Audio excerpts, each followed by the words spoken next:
This was an experiment that failed successfully. My original plan was to make a waterfall that will be easy to maintain.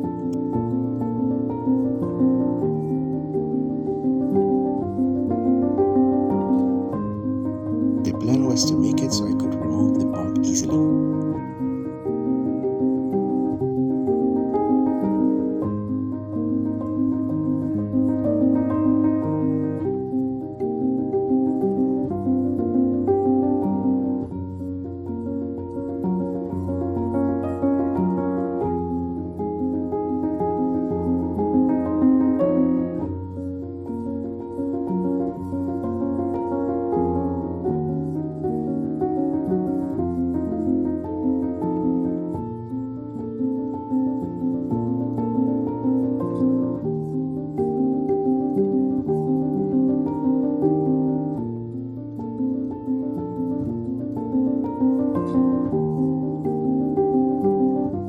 I worked on this for hours, but in the end I decided to just make it one single piece.